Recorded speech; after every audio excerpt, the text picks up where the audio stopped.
How's it going, you guys? Welcome back to the Fumble Live. We have to talk about this Jaxson Hayes incident. There's been some pretty wild updates that have happened. We're also talking about Carmelo Anthony and his one goal this season. I'm sure you guys can guess what it is. But before we dive in, make sure you subscribe to our channel, tap the bell for notifications, give this video a thumbs up, and leave a comment below.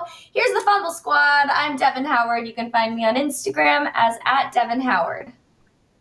Good morning, everybody. I'm Jackie Ray. You can follow me on Instagram and Twitter @JRayTheFanatic. And Devin, you know what day it is because we were just talking about this. It's Taco Tuesday. Yay! My last time doing the Taco Tuesday cheer on the live show with Jackie. You guys, if you missed this yesterday, my last day at the Fumble is going to be tomorrow. I've accepted a new job and I'm excited for this new chapter, but of course it's very sad for me to have to leave such great coworkers. Jackie, our producer Arthi, and Leo have all made working at the Fumble so fun and so amazing during this pandemic, and I'm so grateful for the opportunity and that I got to be able to get close to you guys. And to the guys, to those of you in the chat, I will miss you. I'll miss the snarky comments. I'll miss the simps. I'll miss the trolls. Actually, I'm not going to miss the trolls at all, but I will miss everybody else who's been an active member in the chat, even you, Jeremiah Smith. So on that note, I just wanted to remind you all tomorrow is the last day, and then Jackie will fill you guys in on what's happening after that. I don't really know what's going to be going on, but you guys will know. Jackie's taking good care of you, so I'm great. I'm glad to hear that.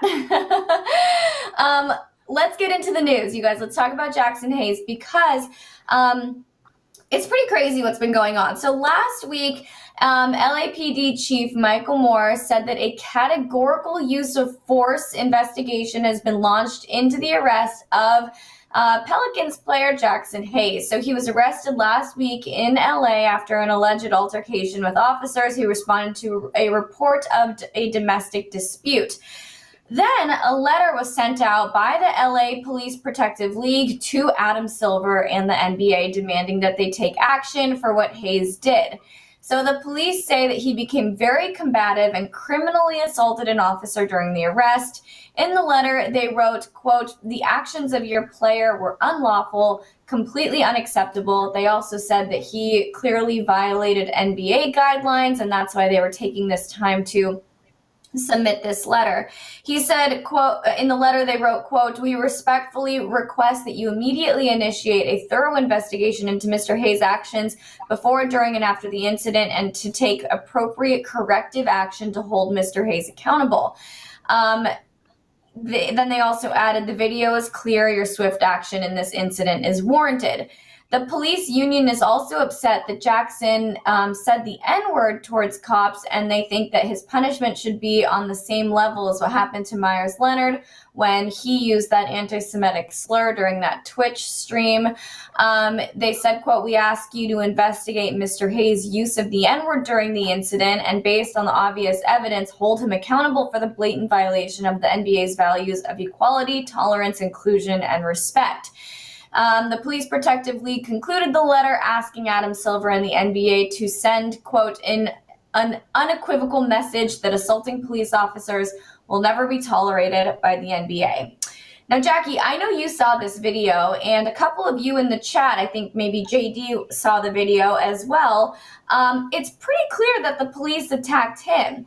Also, this whole taking issue with the use of the N-word, Jaxson is a black man. So if anybody has the right to use that word without repercussion, it is him and other black people. So I'm honestly surprised that they're even submitting this letter and saying that it should be held accountable to the same degree that Myers Leonard was when Jaxson is black. I don't know. I find that extremely confusing. So Jackie, what is your reaction to hearing about this letter that the LAPD has now sent to Adam Silver and the NBA? I mean, I loathe LAPD. I've had run-ins with LAPD that I could probably write a small book about. I absolutely loathe LAPD. First of all, when they had him on the ground, they tased him anyway.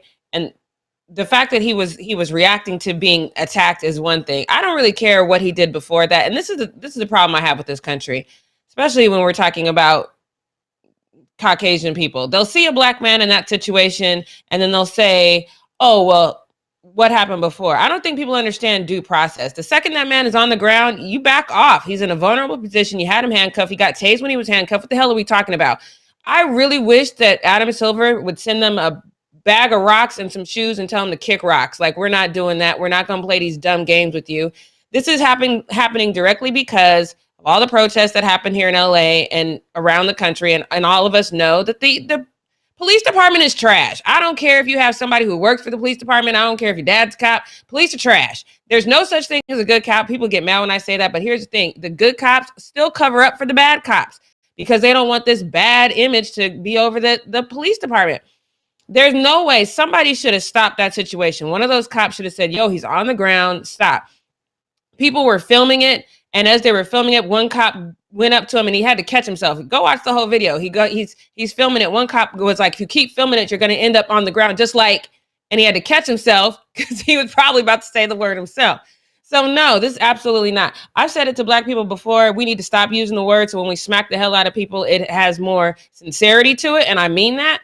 But don't play dumb, LAPD. Don't play dumb like we don't know and haven't heard the things that you guys have said and done regarding black people. You don't get to pick this one time when a black man, and you know how prevalent that word is in our vocabulary, regardless of how I feel about it. So don't play dumb. Don't use this time to say, ha, we got him right where you want him. And Adam Silver, do not play into this.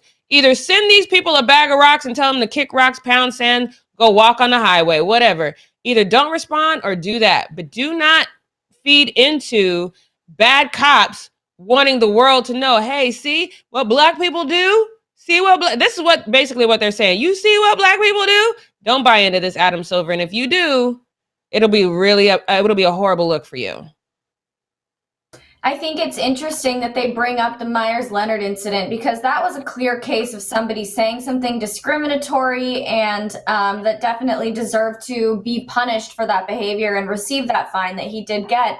But to kind of take something like that where Myers is not a Jewish person, he used an anti-Semitic slur that's extremely offensive. So of course you're going to have repercussions for that.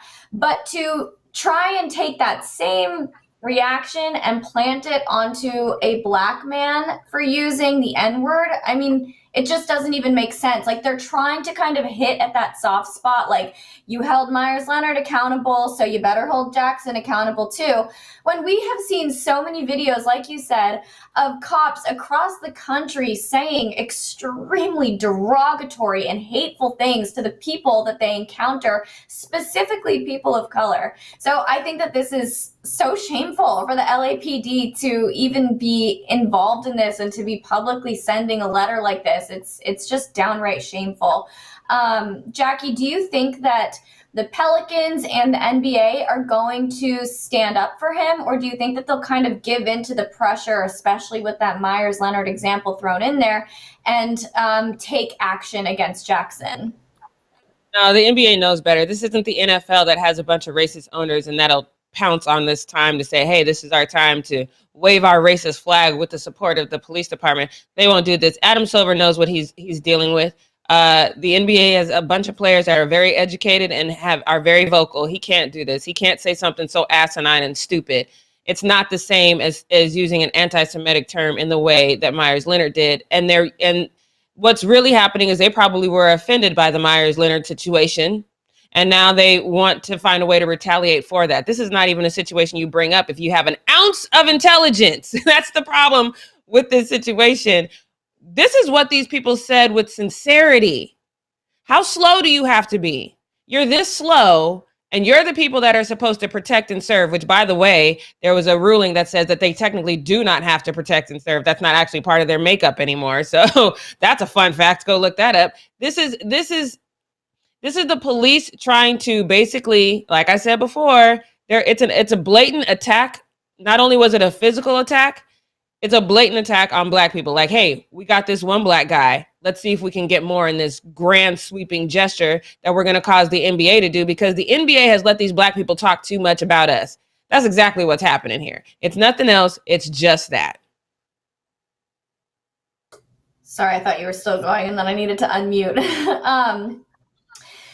I agree with you that I think that Adam Silver and the NBA will hopefully do the right thing here and not make a big scene out of this and not take action against Jackson. I mean, the video, like you said, is very clear what's going on here, and I just hope that this gets cleared up for him, because I don't think that he deserves to be in this position at all.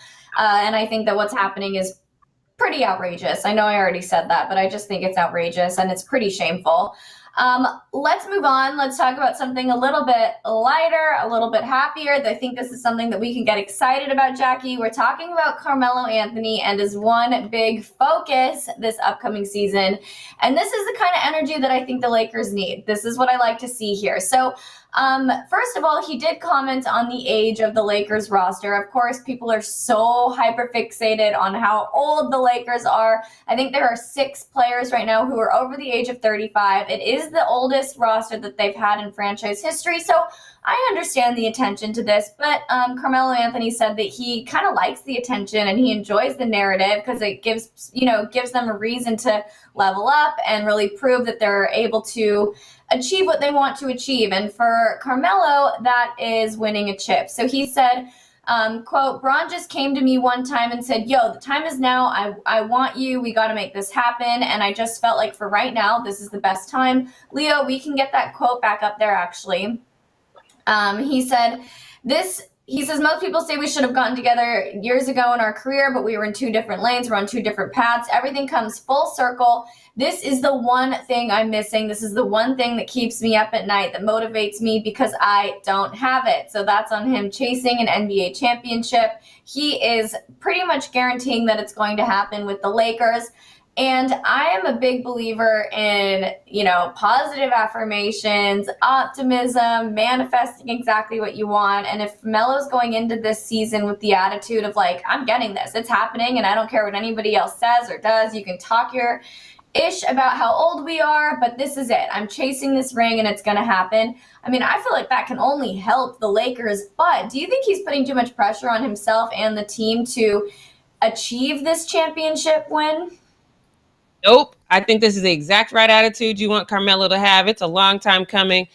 So many people have been rooting for Carmelo to do this, and this is the time. And this is the time you do it with your best friend. This is perfect. This is not too much pressure. You want to go in there with that mindset. This is my time, not just my time. This is our time. We're going to do this together. We're going to prove the naysayers wrong. We're going to do the damn thing. I love this attitude. There's no, first of all, every player in the league puts an immense amount of pressure on themselves every single time they walk on to the court. So that's not going to change regardless. But that mindset, because remember when we saw when they won in the bubble, that mindset, LeBron kept reeling everybody in. They would get happy over one win, and LeBron be like, nope, focus on the next win, focus on the next win. He kept that pressure on them for every single game, and they thrived under it. So this is perfect, especially now you got a bunch of older guys that want to thrive under that pressure. They want to prove everybody wrong. This is the absolute right attitude to have. I manifested half of this. I'm going to take half of this. I wanted Dame and Carmelo to the Lakers. I manifested half of this, so we're going to manifest the other half and get Carmelo this ring. I love this attitude from him. I love it too, and I think that it's something that all of these guys are really sharing. I think being sort of towards the end of their NBA careers is going to make them even more motivated, because they're not some young, rookie coming in, or a 22-year-old, whatever, who's fresh into the league. They're like, this is it. This is one of our only chances, for some of them, our only chance to win a ring. So I think that the pressure is probably a good thing. What do you think about how it affects the rest of the team, though? Do you think that there are any guys on the Lakers roster who maybe don't handle this sort of flat guarantee Carmelo's making to the fans, who don't handle that well, is what I should have said? Oh no. I think, first of all, they're all older. So they all are probably looking at what Carmelo said. They're probably not looking at the promise to the fans, but more looking at it like this is a promise to each other. We're all going in here with this attitude that we want to win it for each other. There's some guys on this team that we feel should win it. Russell, Trevor Ariza, Carmelo Anthony. These are all guys that we feel like should win this. And so we're going to put this pressure on each other and make this promise to each other. The fans are going to benefit from it. But this is a promise to each other that every time we step on this floor, we're giving our best game and we have one goal and one goal only. I love it. It's a beautiful thing. It's not one of those things where if they don't win it, we're going to circle back to this moment and say, what does this mean? No. Well, I mean, some of you guys might, but what this means is right now they're focused on the goal. If it doesn't happen, it doesn't happen, but it's not going to happen because they weren't focused on the goal, because they didn't have their eyes on the prize. They're focused on it. That's what they need to be doing. And I'm excited for them. I'm excited for them too. I think it's going to be really interesting to see. And like MELO said, there is this narrative going around about how old they are and how they can't do it. And I think that when they do it, it's going to be so fun to kind of look at everybody. And you know what? They should be the ones wearing the I told you so hat. They got to talk to LeVar. Yeah. Get the I told you so hat, because that's exactly the attitude they're going to have when they walk away with the win. I am so excited to see this next season come together. This squad is great. They're all extremely talented. Yeah, they're a little bit on the older side, but that just means they have better basketball IQ. They have more veteran experience, and they're probably going to be able to put their egos aside and work as a unit better than some of these younger guys can. So I think it's a good thing. I'm excited, and next season's going to be great for the Lakers, especially if MELO keeps this energy and the rest of the team does too. But we actually are wrapping up. Oh, go ahead. Let me get Kevin Pryor in the chat. He says health will be an issue with the Lakers. I think that's just a normal mindset because of their age. But I do think that if last season taught us nothing, is that we have to manage what we do on the court a little bit better. We can't be just out here playing every minute. So even if Frank Vogel does not step up and manage the team, I'm hoping that LeBron does. You have to understand what's going on with your body. You're not this spring chicken anymore. You can't play damn near every minute of every game. You have to load manage a little bit. So I think once you have older players, and this just happens in life, when you get a little older, you do things a little differently. So before you had LeBron, who was the oldest, and then AD was older. Now you have an old squad. You can't go out there and play the same game that you did last season. You have to be mindful that you have to stay healthy, especially late in the season. So I don't know if I necessarily agree with that. I feel like they're going to be managed a little bit differently in order to stay healthy for a longer period of time. I think what we're honestly going to end up seeing is a fully healthy squad going into the playoffs. That's my prediction. Write it down. Well, also not to mention, if last season taught us anything, it's that health is something that needs to be the utmost priority to everybody. We saw Kawhi go down with an injury. We saw James Harden struggle with injuries. We saw pretty much every great young player. Yeah, everyone. So I'm like trying to think in my head, and I'm like, this list is gonna go on forever because literally everybody was out for some time struggling with an injury. So yes, maybe it's a little bit more important, or maybe a more pressing issue for older guys, but we saw these young guys go down, and that changed the way the postseason looked. That pretty much is the reason why we were able to see the Bucks and the Suns in the playoffs. So it's just like it's important for everybody. You've got to be able to manage your health, and Jackie always says staying healthy is a skill, and it's as much a skill for a young guy as it is an old guy. But we can wrap up Need to Know News now. So Jackie, what's happening in the post-up? What's happening in the post-up is there is some hope, I think, maybe a little bit for Clippers fans, because I know you've been worried about this Kawhi situation. I just don't think if you're Kawhi, if you're really planning on leaving, I don't think you just hang out with Paul George and go to this Vegas Summer League. I think there's an understanding of, hey, there was a disconnect between us. We need to spend some time together, hang out, become friends, so we can build that chemistry on the court, which means he's going to resign. I don't know, but you guys take a look at this. I want you guys to let me know what you think, because here they are. Kawhi and PG came through for Clippers Summer League. I think that's dope. I think it's showing support to guys. You're going out together. I think it's dope. I think it's a ray of hope, but this user does not think that much of this situation. He's like, look at Kawhi. This is how Kawhi is looking. I think, to me, Kawhi is just looking like Kawhi in that. But he says he does not look happy. Man, we dodged a bullet. I just think he looks like Kawhi. I don't think he looks happy or unhappy. I think he looks like Kawhi. Devin, Yeah, I mean, like, what do you have we seen Kawhi look? I'm just trying to think. Has there been a time when Kawhi has looked more happy or enthusiastic? Like even when he was winning the ring with the Raptors in that celebration, he still looks like that. Yeah, it's like this is face? Kawhi. Are you surprised? Yeah. Just his mad face.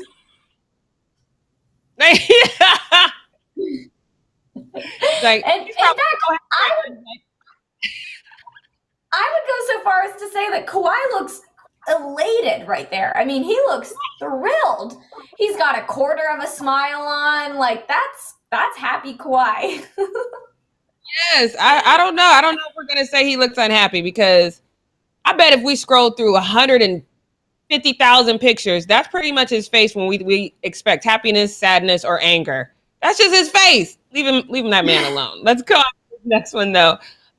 Because we talk a lot about reporters and how they're bad and how they ask just horrible questions. That is never going to happen with my Rookie of the Year. That's never going to happen with Anthony Edwards because this man, no matter what question you ask, he is going to give you some sort of fantastic soundbite because that's just who he is. Oh, by the way, happy belated birthday to him. His birthday was on August 5th. He's 20 years old, so happy birthday, Anthony Edwards. But look, this reporter didn't even have to do much work. Just, how you doing, Anthony? Bam, whole soundbite. Take a listen. This guy, Anthony Edwards. All right, before we get to the questions, put Timberwolves fans at ease. You are healthy, you're just not participating. Yes. Timberwolves fan. I'm back 100%. My ankle is good. I'm just chilling right now. All right, so it's summertime, you know, we out in Vegas. What have you been up to this summer? Anything fun and unusual? Because I know you've been working on your game. I learned a new, I got a new hobby, bowling. I'm really good at bowling now. Oh. Yeah, very. Like strikes? Yeah. Bumpers or no? Man, come on, man.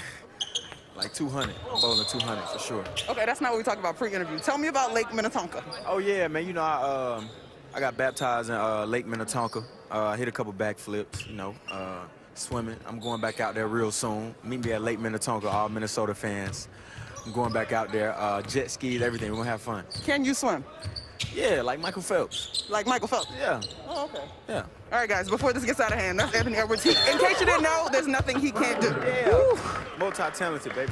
The 3 Bs. Okay, so first and foremost, I would like to challenge Anthony Edwards to a bowling game. If I win, you got to get me tickets to the next All-Star game. You guys share this, take this clip. Let's manifest it like Devin says. I'm going to challenge you to a bowling game. I'm going to spank you. And then I want tickets to the All-Star game. But, Devin, I do have a question. When he said he baptized himself in the waters of Lake Minnetonka, do you know what movie that's from?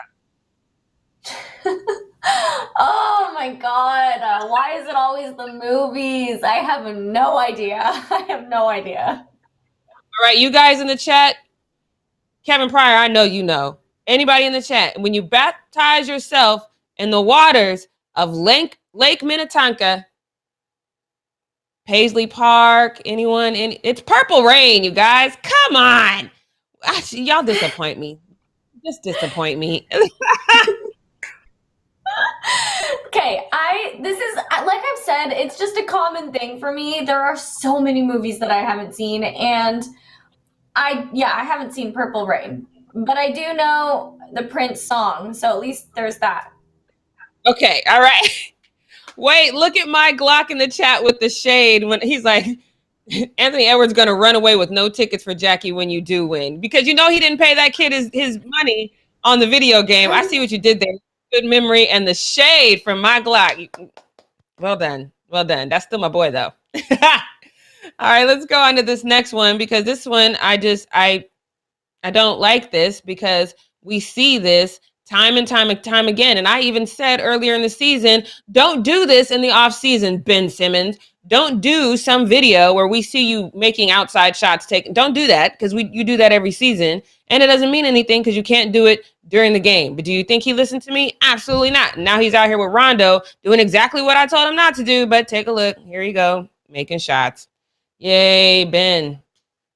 Good job, Ben. Oh, look, there's one. Okay. Rondo's going to get it. We're not surprised by Rondo, though. That's what Rondo does. Oh, look at Ben. Yeah, here's another one. Oh, yay, Ben. So excited for you doing this in practice. This is annoying to me. I'm just tired of seeing these damn videos. Stop making these videos. They're so frustrating to me. You know, fans feel the same way about you doing this in practice. It's, why can't Ben Simmons do it in a game that matters like the playoffs? This guy says what I said. He does this every offseason, but never in a game. Don't get fooled, Sixers fans. He literally every season, he's like, hey, remember all them shots I didn't take or couldn't take? Let me show you what I can do in practice. Here's the thing, though. LeBron James is ambidextrous. He can shoot with either hand. That's something that he said he learned how to do when he was playing in school because his coach told him that would make you really dope. But he learned to do that when he was young. Ben tried to do this late in life, so this fan notices it. Still shooting with the wrong hand. He's not left-handed. He's also not a point guard, but he's doing these two things for what? And even if you trying to be ambidextrous and shoot with your left hand, you're not going to do it in a game. Let me calm down. Devin, what is the point of these videos? I would tell people, don't shoot me. Don't take videos of me shooting because you know I'm never going to do this in a game. Don't video me doing this. Why post this?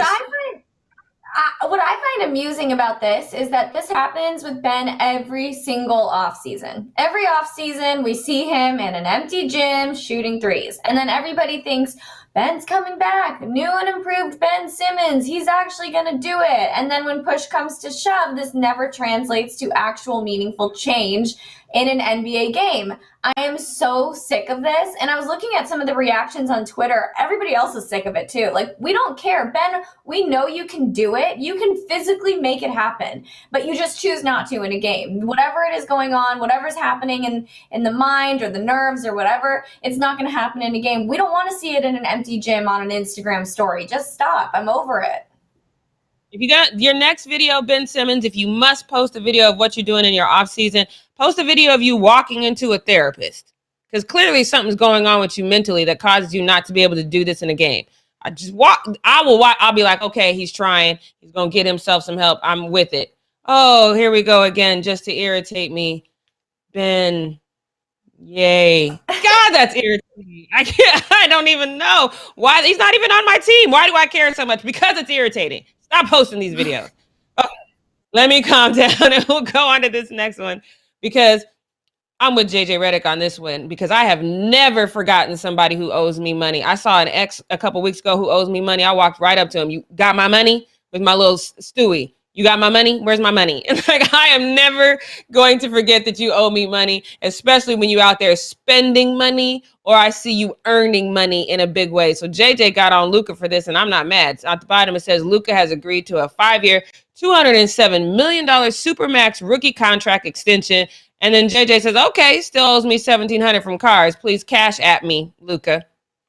JJ, you and I can hang out because I'm with you on that. I don't give a damn. Where's my money? Where is my money?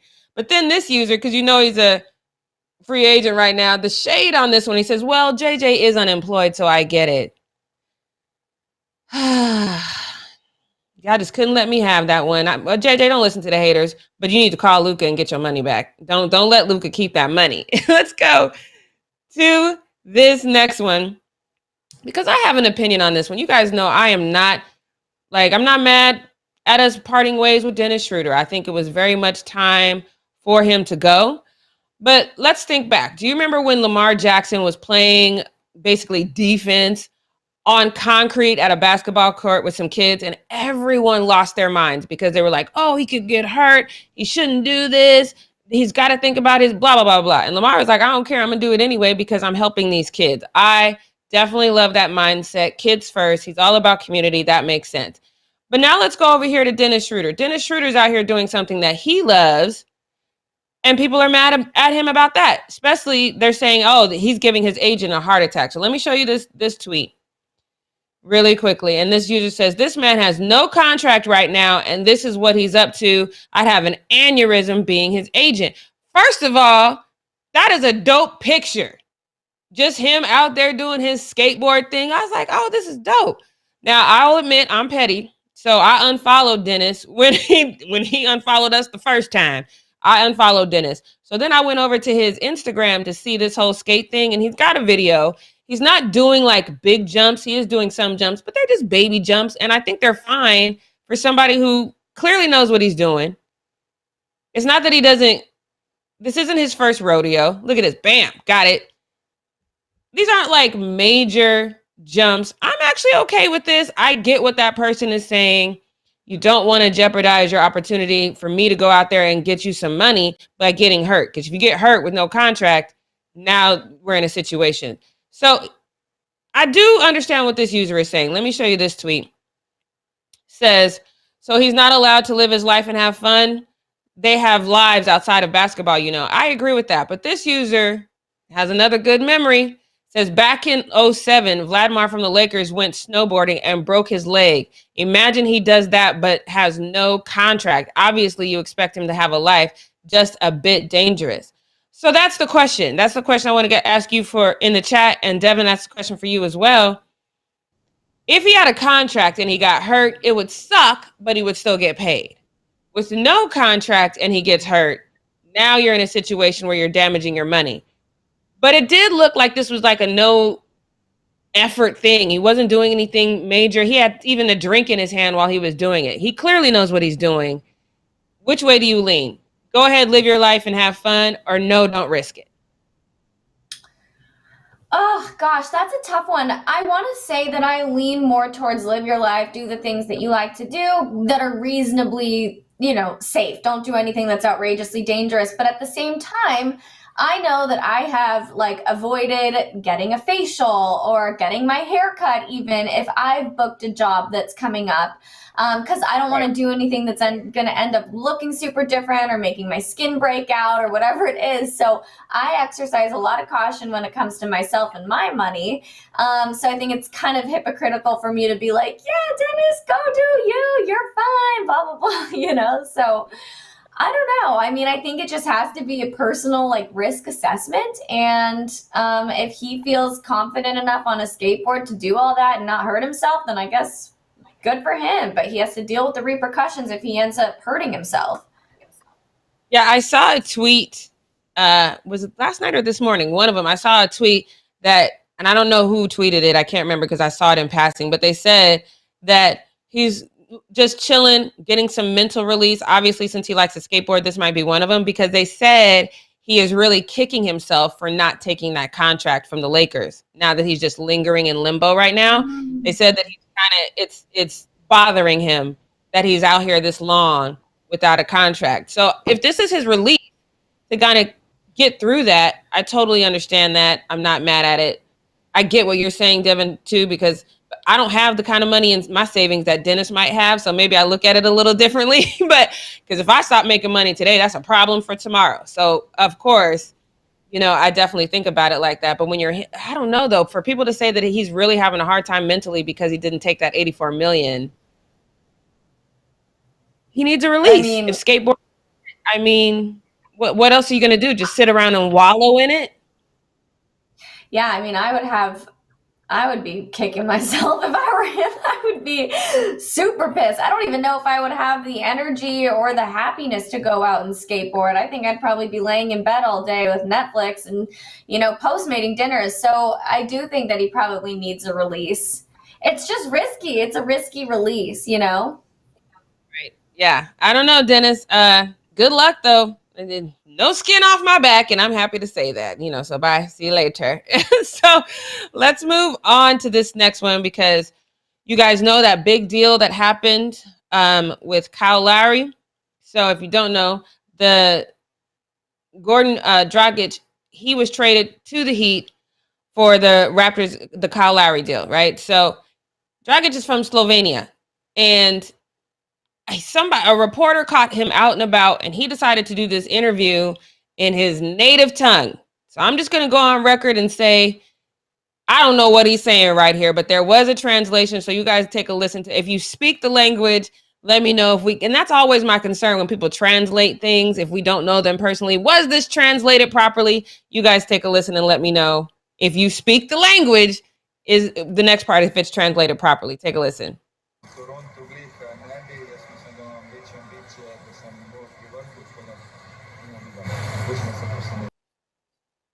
The funny thing is when this popped up on my Twitter feed, in my head, something is not going to pop up on my feed if I don't speak the language. I must have listened to this 80 times. Like, what is wrong with me? How come I can't understand what he was saying? And then it dawned on me, like, oh, he's not speaking English. Then don't put it on my damn feed. I was so annoyed by that. But apparently this translates to this. This next tweet is what he says, basically kind of throwing some shade. Says, Toronto is my preferred destination. I have higher ambitions. We'll see. So, okay, I was like that. He talked a lot longer than that. That seems like it's a little bit too short. So I didn't really think that was the right translation because of how short that was. So he made a comment on the matter later when I was looking into it. And he says, I was in the center of the city and there were journalists there and I was asked about Toronto and it was basically taken out of context. I told them that I had spent 7 years in Miami and that would be my preferred destination for me because my family is there and everything, not Toronto. So I was like, okay, that makes a little bit more sense because that statement was too long. But then he issues this apology. If it was taken out of context, why do you have to issue an apology? But he says, my message basically to all Toronto fans is, I would like to apologize. It didn't come out the right way. I know they love their team and they should be proud. It is one of the best organizations in the NBA. I don't know about that, but they've already won a championship and I didn't. So what I said, it was really not appropriate. I've always been professional. You can ask a bunch of people everywhere I've played, wherever I'm going to play, I'm going to be professional and do my job. I love basketball. I love to play and I'm going to give 100% whenever I play. Right now I'm with Toronto and that's my main thing to think about. So I see somebody in the chat. Well, you say you couldn't hear. Okay. So if you think what he said based on what I translated, that he had bigger aspirations than Toronto, is that a bad thing? I mean, it's not like this is where he wanted to go, but it's a bad attitude for him to have. So let me show you this tweet. Says, not a good attitude to have when your own team traded you for someone else playing the exact same position, is the exact same age, and when you're really likely looking to land one more contract. That doesn't change the fact, none of that changes the fact that this is where I want to be. None of that changes that. So that's number one.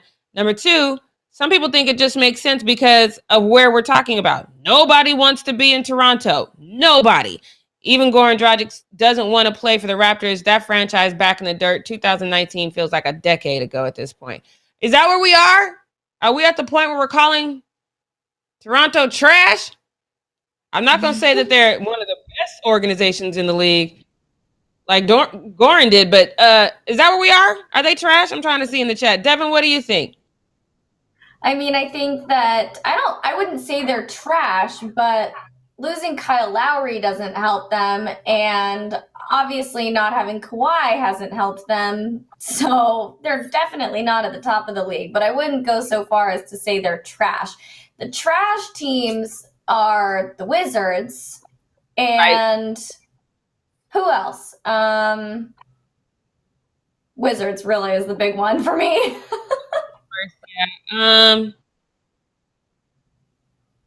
I mean, without Kyle Lowry, I see the point though. I see the point because now you kind of are the Wizards without a Bradley Beal. That's worse, right? To be the Wizards without a Bradley Beal. At least with having Bradley, you have. So yeah, I see. All right, well, he said what he said. I was gonna say Detroit Pistons too. I hate to throw shades at teams though, because that always comes back and bites you in the butt. You know, remember Suns and Four Guys. So anyway, let's move to this next one. I've said it before and I'm going to say it again. Spencer, we always call him dim-witty.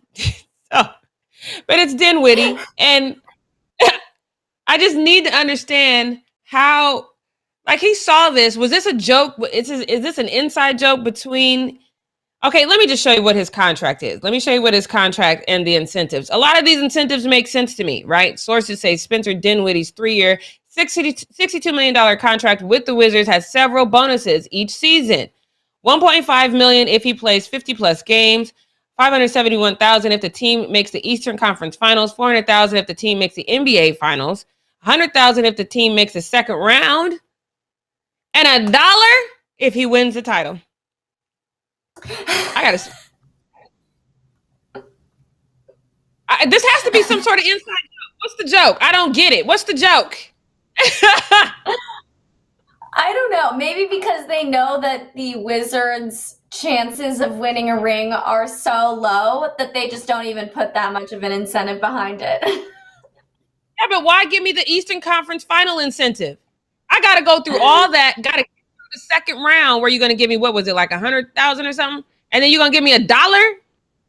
This has got to be an inside joke that somebody out here knows what it means.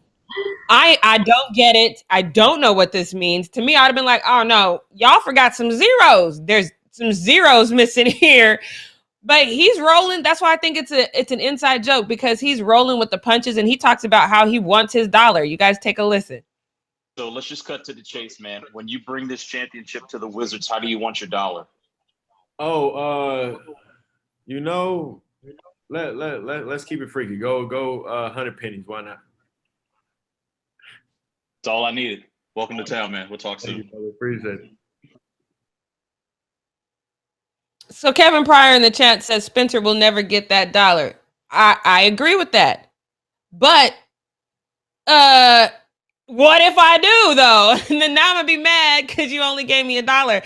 I need to understand what is going on with this. I don't like, if this is an inside joke that maybe means something, maybe there's some history behind it that I don't know, please let me know, because this $1 thing kind of pissed me off. But I do think I think it's genius marketing on the part of the Wizards, because now all of a sudden, if the Wizards make the playoffs, then the whole narrative is going to be like, oh, is Spencer going to get that $1? All eyes are on that $1.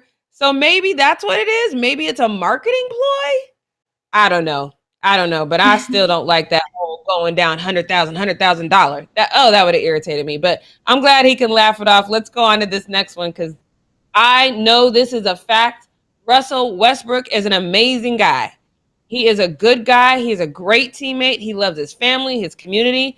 So I am not at all surprised to hear that he's going out of his way like this. So let me show you this tweet. Says Elena Deladon, Russell Westbrook helps during her rehab from injury. Russ would come in way too early on game day even, and he would come in and rebound for me. He's a real one. That is so dope, because, you know, sometimes you just need people to, especially coming off an injury and you're trying to rehab and get back into the swing of things. I've said it time and time again. You have to overcome the physical as well as the mental. This is so dope. He's such a great person, great human being. Not surprised by this at all. Fans were back and forth, though. They said that there's this narrative about him. It says, really makes you think Russ is a villain narrative the media has been pushing for years. And this person on the bottom says, who pushes Russ as a villain? Russ is a great dude, family man, an elite hard worker. He is a very poor jump shooter, poor on the ball and off ball defender, and makes highly questionable decisions at the end of games. So this person, I think, is basically trying to say you can be a great still be critical of your basketball play. I don't agree with everything he said in that, the things that he does wrong, but I do agree with some of that. But I'm going to agree with the fact that you can be a great human being while we still criticize your game. But still, right now, Russ, dope human being, love you to death. Glad you're here in LA. So let's move on to this next one, because I can't wait to see what Devin thinks about this one. Because you remember, not too long in the distant past, maybe it's because he's Tampa Tom now, but Devin said that Tom Brady looking kind of cute. Y'all remember, I just want to put that back out here. We have this person, though, that decided to make all these players bald. Only 2 of them look good to me. I'm going to tell you when we get to him. But Devin, Tom Brady, as he gets older, this might be a thing. Is he still cute? So one of the nicest things about Tom Brady is his full head of hair. He has a very nice head of hair, and cannot say I'm a fan of bald Brady. I don't think he's my type. No, that don't look right at all. But I'm gonna tell you the next one though, this man's gonna look good whatever he does, because he's just the man's just a looker. Oh, go ahead, Odell. Yeah, I ain't got nothing else. Can pull it off. He can pull off whatever he want. Whatever he want. This man, Odell. Call me. You want to move on to this next one? Patrick, though. Whoa. Now he looks like he matches his girlfriend to me. Like this picture, or his wife now, whatever they are. That now you guys match because you just look ridiculous as she does. I actually like this picture because now you guys can be a matching couple. Let's go on to this next one. All right, I'm not mad at Adrian Peterson. He looks a little mad. I'm not mad at the bald look. Not mad at that at all. But DeAndre's another one. DeAndre. Okay. Look good, bald. I'm with it. I'm with DeAndre bald. It's a good look. Not Tom Brady, though. But look, there's one thing that people are mad about. Just one. When I went to the Instagram, there had to be about 30 tweets that said this about Patrick Mahomes. Personal foul, worst Photoshop of all time. Whoever made the Mahomes one, 2-week penalty, no content. So can we put Patrick Mahomes back up there really quickly? He was the third one. I think that's just how he's going to look. Devin? I mean, yeah, the one that looks the most realistic is Patrick Mahomes, I think. Like, it seems like something that's going to happen in the future. I don't imagine Odell being bald with that big full beard. I don't think Tom Brady's going to go fully bald ever. I think he has good hair genes. So Patrick Mahomes looks normal to me. I can, like, see it easily. His head is shaped oddly, though. So I'm just saying, Patrick, if this is the right rendering, if this is what your head is shaped like, you might just want to go ahead and think about plugs. I ain't like this at all. It's head shaped a little funny. And I'm speaking, that's the reason why I don't shave my head. I've always wanted to shave my head. I have a slight baby dent right at the top of my head. No, ma'am. Not walking around here with dents. Nope, not doing it. Don't shave your head if your head looks funny. But Odell, you can do whatever you want. You can DM me if you want. Go ahead, Odell. You look fantastic. All right, that's all I got for the post up. Let's get into what we not gonna do. Let's talk to Who Dat Nation. I don't know. Is any of you from Who Dat Nation? Any Saints fan in the chat? I don't recall seeing a lot of you, but this one bothers me. You might have remembered me calling out Sean Payton on how he threw Michael Thomas under the bus. I did not like that. So if you don't remember, back in July, our head coach decided he was going to speak negatively about Michael Thomas and his injury. He said that he basically thought that Michael Thomas was wrong for not getting that ankle surgery back in June. Or no, he got it in June, but he wanted Michael Thomas to get it right at the end of the season. He basically said he was wrong for that. He shouldn't have waited that long because now he's on the PUP list, the players unable to perform list. And so he felt some type of way about that. But so here's the thing. Here's the problem that I have with that. First of all, Sean Payton shouldn't have thrown his player under the bus like that. Anytime you have any kind of surgery, you go under the knife, it is a big deal. You should consider all options if you want to. If you're comfortable in considering all options, you should. If you're comfortable getting surgery, you should. I always lean on the side of check out everything else before you go under the knife, but that's just me. So he had been dealing with this ankle injury since week 1. So after week 1, he came back. I think it was like week 8. And then he played through week 14, still dealing with this injury. Now, the medical staff basically said he was okay to come back, even though they knew he had this injury. So he did have, he did address the situation right after the end of the season, just like Sean Payton wanted him to. He addressed it immediately. They did tell him, you know, our doctors was like, no, you have to have surgery. He decided to see a specialist. That specialist told him, okay, let's try a conservative surgery-free approach. So they tried that. And here's the thing. The Saints agreed to let him try that. They were like, hey, if you want to try this, you absolutely can. Let's see what happens. So they tried it. Obviously, it didn't work. And now he has to get surgery. So that's why he got that surgery, you know, not too long ago. But if I'm Michael Thomas, I feel some type of way about knowing that maybe, because now you have to look at the totality of the situation. And I'm not going to say I know for sure what happened, but I'm just guessing based on the actions of Michael Thomas and Sean Payton that I'm not completely off. So if you go see this specialist and this specialist says, hey, you know what? If you hadn't played on this ankle that was already damaged, we might be able to do these measures that you wouldn't have to get surgery, but you played on it too long while it wasn't healed. And now there's nothing I can do to fix it. So now he might feel some type of way like, well, damn, my medical staff just pushed me out here on this injury and didn't give me the proper time to heal. Now, granted, you know how these players are. They're fine with that. But he might feel some type of way like he can't trust his medical staff. So now he did seek other options so he could do what was best for him. And I get that. If you suddenly feel some type of way about your medical staff and you hear your head coach throw you under the bus, you might not have anything to say to anybody for a minute. And I think that's what's happening right now. There's this level of radio silence that's happening between the Saints and Michael Thomas. But I understand that. Again, I don't know if what I'm saying is for sure, but based on what I know about these types of injuries and seeking alternative ways, you really can't exacerbate the injury if you're going to have these other methods. You just can't do it.